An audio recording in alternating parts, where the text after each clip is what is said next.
Eh bien, mesdames et messieurs, nous recevons à cette table M. Jean-Sylvain Cabot, que ça a l'honneur d'avoir en ses murs, et qui est auteur autour du rock'n'roll, de la pop, anciennement dans les éditions qu'on trouvait dans les kiosques de rock and folk, et qui a été édité à qui est édité au Mot et le Reste, édition marseillaise, où tu as déjà écrit un beau feedback, une bio de Eric Clapton, un magnifique Deep Purple, parce que ce sont de bons livres certes, mais le Deep Purple fait un petit peu peut-être le best-seller en tout cas. Voilà, et il approfondit. Et cette année, tu viens de sortir un ouvrage, une biographie, la première en langue française, autour de la vie et l'œuvre de Jeff Beck, qui est disparu il n'y a pas si longtemps que ça, guitar héros anglais.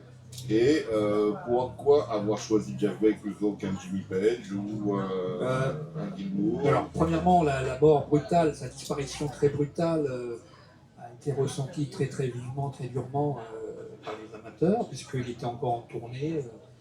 Il est mort d'une méningite foudroyante. En 8 jours, il est parti, alors qu'il semblait en pleine forme. En tout cas, il n'avait rien perdu de sa virtuosité instrumentale. Et moi, j'étais en recherche, après Eric Clapton, d'un nouveau projet. Et je dirais que c'est tombé un peu à pic, malheureusement, hein, si je peux me permettre. Et moi, je l'adore depuis les Yardbirds, hein, depuis ses débuts en 1965, avec les Yardbirds qui avaient connu auparavant. Il a pris la place de Eric Clapton, donc moi, j'étais quand même dans l'élément, Jeff Beck. Et puis j'ai adoré sa carrière solo jusqu'au milieu des années 80. Bon, après, je l'ai un peu perdu de vue. Mais à l'occasion de cet ouvrage, j'ai vu quand même que c'était un grand bonhomme qui s'est toujours renouvelé, qui n'a jamais pratiquement fait 2 fois le même disque, en tout cas qui a toujours essayé d'évoluer et d'innover. Et ça, c'est très important dans la musique, de ne jamais trop se répéter, d'innover, de rechercher toujours des nouveaux chants à explorer, musicaux, sonores, etc.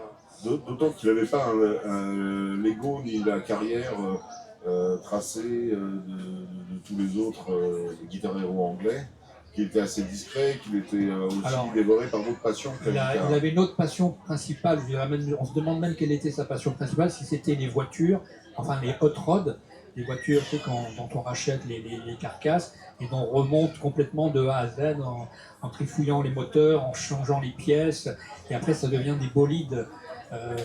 Alors il a une autre passion avec ZZ Top, la Billy Gibbons, qui c'est la pochette d'Eliminator, leur album, il y a un grand hot rod, et avec le clip Give Me Some Loving. Donc c'était un point de rencontre entre les deux guitaristes. Mais Jeff Beck, sa passion, en fait sa vraie passion au début, contrairement à d'autres musiciens de cette époque qui ont vraiment eu le choc avec le blues, lui ça a été le rock and roll, ça a été Gene Vincent, ça a été le guitariste Les Paul. Quand il a entendu ça, voilà, Johnny Burnett, Les Paul, quand il a entendu Les Paul à la guitare, à la radio, il a été foudroyé. Il a dit mais c'est ça que je veux faire. Ensuite il a vu gamin, il a vu Gene Vincent dans le film de The Girl, La Blonde et moi, et The Girl Can Help It. Il l'a vu aussi en concert, il a vu Buddy Holly. Et lui, sa vraie passion, c'est le rockabilly, le vrai rockabilly. De Johnny Burnett, de Carl Perkins, de Gene Vincent, d'Eddie Cochran, tous ces pionniers du rock and roll. Plus que le blues, même s'il sait jouer le blues comme tous les autres guitaristes, mais sa vraie passion, c'est le rock and roll et les voitures, les hot rods, les bolides. Il a une carrière d'homme assez discret. Est-ce que tu nous raconterais le pourquoi et le comment il n'a pas joué à Woodstock? Alors c'est un peu compliqué, d'ailleurs il est discret parce que c'est quelqu'un de très réservé, qui n'aime pas trop se mettre en avant, la preuve, qui n'a pas cherché à faire carrière, du moment qu'il avait de quoi vivre, ça lui suffisait. Il n'a jamais voulu être une rockstar, ça lui est tombé dessus vers la fin de sa vie, mais un peu involontairement, c'est-à-dire que c'est quelqu'un, c'est pas un carriériste. Il sortait pas un album tous les ans pour faire tourner la machine et les maisons de disques.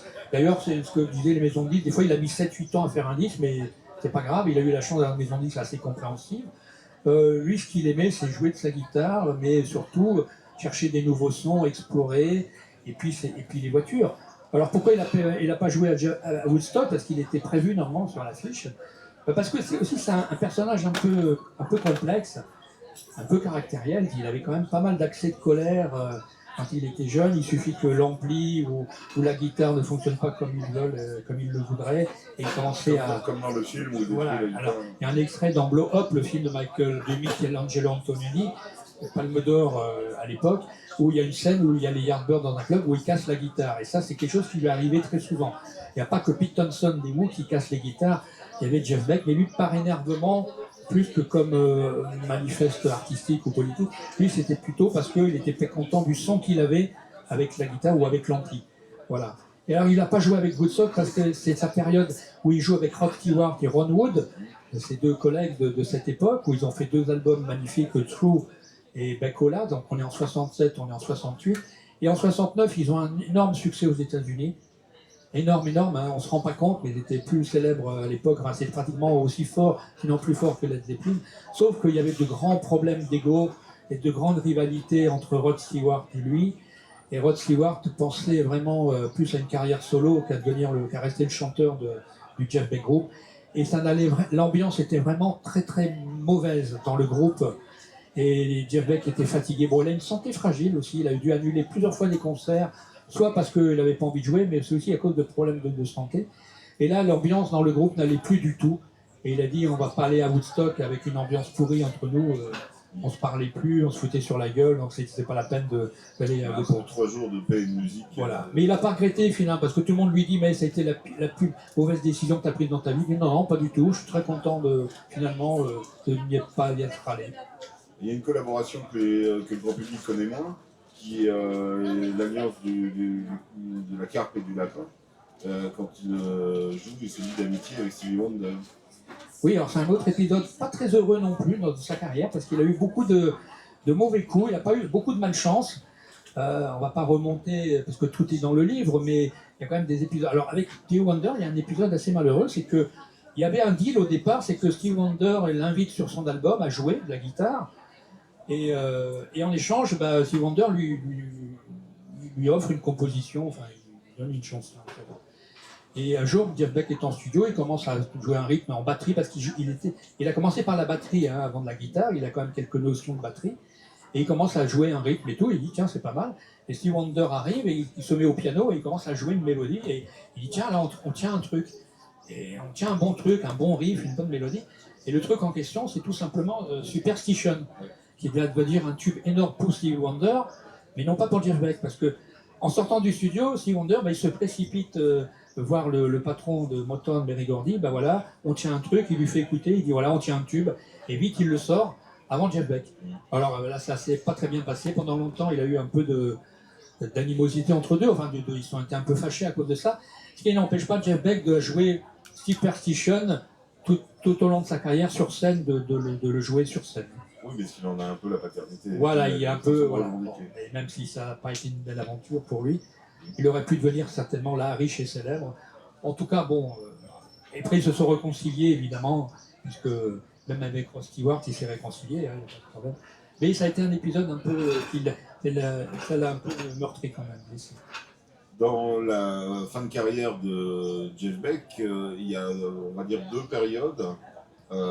Celle où il s'essaie au rythme moderne, aux productions modernes, où il tape de la techno, ce genre de choses, et le pendant qui est aussi celle des concerts hommages, notamment un hommage à Les Paul et à Mary Ford, et des reprises de ses premières amours de rock'n'roll, mais tout en continuant in fine à faire la part belle à l'innovation, comme tu disais, oui, voilà, et à embaucher de nouveaux musiciens. Alors voilà, Jeff Beck, ce qui se caractérise, c'est qu'il a souvent changé beaucoup de musiciens, très souvent, parce qu'au bout de 2-3 ans, il en avait un peu marre, ou il avait envie d'autre chose, et il a toujours essayé de prendre les meilleurs dans leur domaine, toujours les meilleurs batteurs possibles. Il avait un problème avec les chanteurs, je pense que c'est à cause de Rod Stewart qu'il a été un peu échaudé par les chanteurs, et après il a dit, on peut très bien se passer de chanteur, la preuve, c'est qu'on peut réussir sans chanteur, et en effet, alors il a eu une astuce, c'est qu'il a fait du rock et du jazz un peu fusion instrumentale, sans chanteur. Donc ça lui a bien réussi, puisque l'album 75, Blow by Blow, a été son plus grand succès commercial.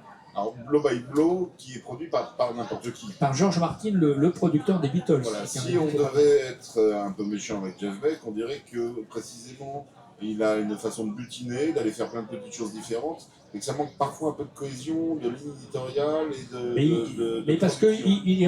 qu'il ne fonctionne qu'au feeling, quoi. Il a été capable d'ailleurs de mettre 4-5 morceaux qui ne sont pas forcément cohérents sur le même album. Oui, mais comme pour les groupes ou les musiciens, il suffit qu'un musicien il l'entende et ça lui plaît, et il demande s'il ne veut pas jouer avec lui. C'est ce qui est arrivé en fin de sa vie. Il a vu un duo féminin sur scène, il a été les voir après le concert, il a dit il faut qu'on fasse un truc ensemble. Et il fonctionne vraiment comme ça, au feeling. Il n'y a pas de plan de carrière avec Jeff Beck. C'est très spontané, c'est très libre. Voilà. Cet album Blow by Blow, qui est sans doute parmi les meilleurs, sinon le meilleur, considéré par les gens qui aiment les concept albums, ceux qui sont effectivement produits de la C'est du jazz fusion, c'est jazz instrumental. Par George Martin, qui est, rappelle-le, le producteur des Beatles, mais ça tout le monde le sait. Hein. Tout le monde le sait. Et une autre grande rencontre, une grande amitié aussi avec Jeff Beck, c'est avec John McLaughlin, qui est un de nos voisins, puisqu'il habite, je crois, à Roquebrune, Cap-Martin, qui est pas loin d'ici, qui d'ailleurs était présent là, lorsque Christie's, au début janvier, a vendu toutes les guitares de Jeff Beck. Pas toutes, mais en tout cas une grande partie. Ils sont trompés sur certaines choses aussi. Et ils ont dû, ses collections, plus le matériel, les amplis, etc., les pédales. Et Jeff McLaughlin a été... alors ils s'admiraient mutuellement. Hein, Jeff McLaughlin disait que c'était le plus grand guitariste vivant, Jeff Beck, et à l'inverse, Jeff Beck disait que c'était John McLaughlin. Voilà, bon après, chacun ses goûts, mais ce sont deux très grands guitaristes. Et il y a une grande amitié qui s'est nouée tout au long de ces années. Donc pour répondre à ta question, bah oui, Jeff Beck, je te dis, il n'y avait pas de plan de carrière avec lui, donc il jouait un peu à l'instinct. Il suffit qu'il aimait ce que faisait quelqu'un pour qu'il ait envie de jouer avec. C'est aussi vrai pour le répertoire, puisqu'il va faire des créations très rock ou fusion. On parle de Blow by Blow, qui est sans doute un des plus grands albums de ce qu'on appelle le jazz rock, alors qu'il vient de la pop. Oui, il vient du rock anglais, du blues, du rock, du heavy rock. Et dans ces albums, il peut y avoir autant une passacca du XVIIIe siècle revue et corrigée, qu'un morceau de Charlie Mingus. Oui, il va dire qu'il écoute beaucoup de choses, Jeff Beck. Il écoute aussi bien Miles Davis que des choses classiques. D'ailleurs, vers la fin de sa vie, il a écouté beaucoup de musiciens classiques et il voulait même enregistrer un disque de musique classique. Il s'était adressé à Deutsche Grammophon. Il leur a dit, voilà, il leur a envoyé quelques morceaux. Et d'ailleurs, il reprend un morceau de Puccini, je ne sais plus quel morceau, en concert. Il a fait un duo avec Pavarotti aussi. Hein. Oui. Donc il a touché à tout, aussi bien aux ballades irlandaises qu'aux classiques, un peu au country, à la pop, au rock, au blues. Mais, je veux dire, il a un éventail très très large. C'est un des musiciens qui peut jouer, je pense, le plus de choses. Il n'est pas resté à la formule comme Eric Clapton qui, entre le blues, le country et J.G. Cale et Robert Johnson, s'aventure très peu au-delà de ça. Jeff Beck, lui, il a essayé de jouer à peu près toutes les musiques qu'il avait envie de jouer et qui lui passaient par la tête. Voilà. C'est pour ça que ces albums sont très divers. Alors à part les techno, la période techno où il s'est mis il a découvert l'ordinateur, donc il s'est mis à concevoir des albums un peu numérisés avec une technologie très très importante où l'ordinateur prend presque le pas sur les instruments vivants, on va dire, si je peux parler comme ça. Mais il est revenu après à des choses plus traditionnelles. Mais c'est vrai que c'est un musicien, dans chaque album, il y a des choses très différentes et on ne s'ennuie jamais parce qu'il aborde des choses très très variées. Et alors c'est un guitariste considéré comme guitariste pour les guitaristes. Et d'une quelque manière, l'ouvrage de Jean-Sylvain Cabot nous fait découvrir un artiste qui peut être écouté par tout le monde, comme je vous dis, puisqu'il a un tel éventail musical qu'on peut trouver toujours quelque chose à son goût dans les disques de Jeff Beck. Jeff Beck, c'est à la différence, en effet, il n'est pas grand public et il n'a jamais cherché à faire carrière.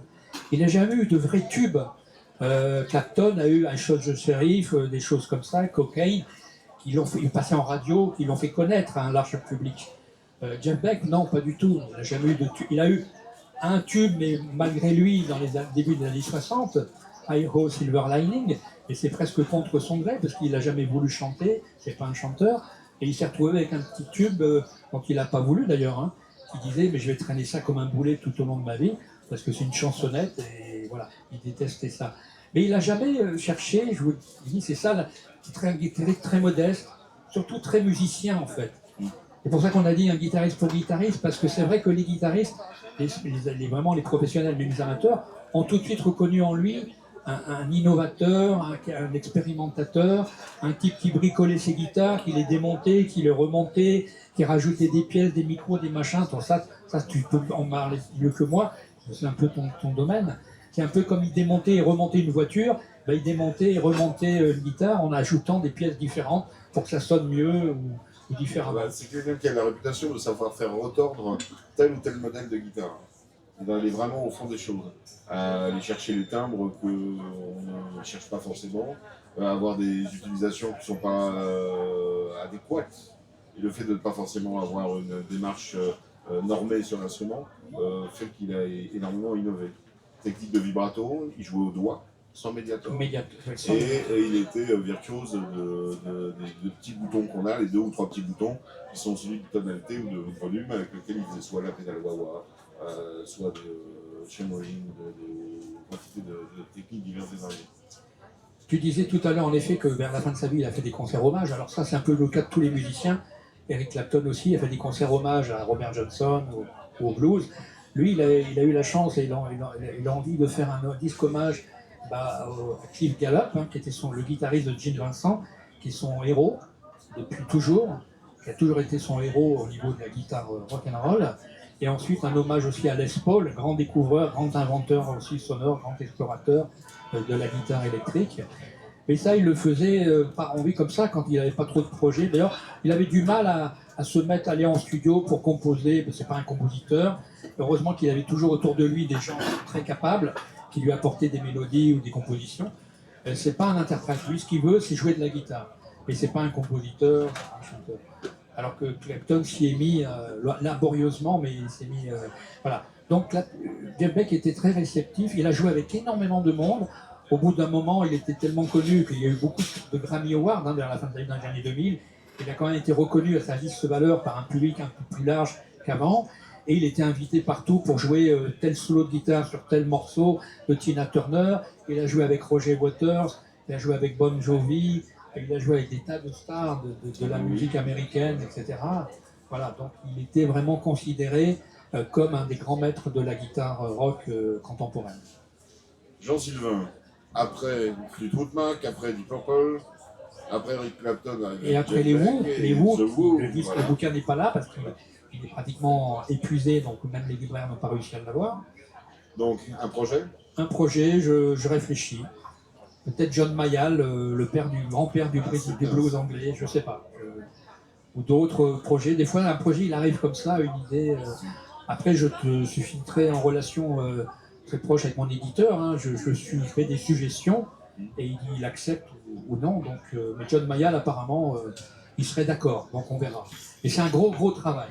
C'est un gros travail, mais c'est bien parce que c'est pas quelqu'un qui est extrêmement connu. Tout à fait. Et il y a une bonne carrière. Oui, il y a toute une histoire de pionnier. Et puis c'est grâce à John Mayall que beaucoup de Français ou d'Anglais ont découvert le blues américain, il ne faut pas l'oublier. On n'est pas allé directement écouter Muddy Waters, on est passé par Eric Clapton, on est passé par John Mayall, et ensuite on est allé écouter B.B. King, Howlin' Wolf, Muddy Waters, etc. Très bien. Jean-Sylvain Cabot. Merci Arnaud. Jeff Beck, Jean-Sylvain Cabot, aux éditions Le Mot et le Reste.